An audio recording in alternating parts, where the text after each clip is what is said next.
fantastic Friday for you, leading up to a big college football weekend here in the great state of Michigan. Just think about it.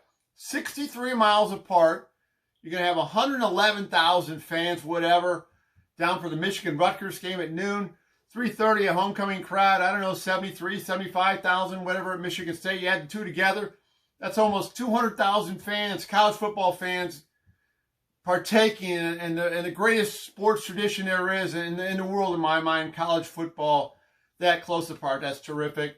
For Michigan State homecoming, hey, you know, they got the rack back together offensively against Northwestern. They should beat up on a bad Indiana team. I'm picking at 45-7, something like that. Yeah, and then reality hits next week. They go to Columbus. They go to Madison, Wisconsin. For Michigan, God, it's been a rough week. And a lot of us, you know, diehard Jim Harbaugh fans, obviously diehard Michigan fans, have been like scratching our heads and like, what's going on here? And almost like a hopeless feeling that Jim Harbaugh cannot motivate this team with the fire that we thought was going to happen when he came on board on December 27th of 2014 after that debacle, that Brady Hoke era, and how that team played uninspired. Well, they played uninspired, we thought, on Saturday against Wisconsin.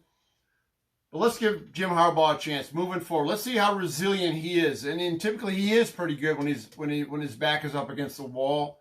Was as a player, was as a coach in the past.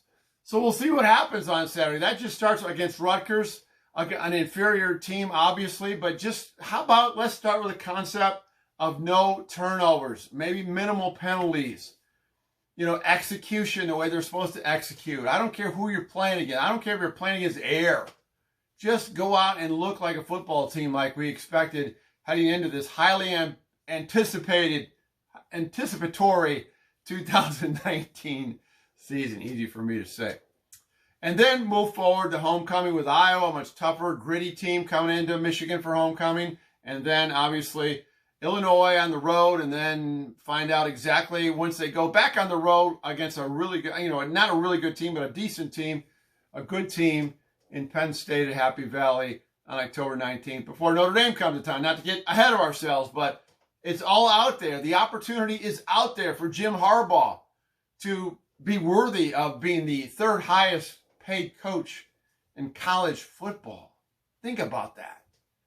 That's unbelievable. So it's his time. And hey, let's just be positive and see what happens. Starting with Rutgers against the Scarlet Knights. Get that sour taste of Madison out of their mouths and move forward and get ready for Iowa. So one game at a time. Hope you have a terrific weekend. Be safe. Have fun. We'll talk to you Monday for another Tom's Take.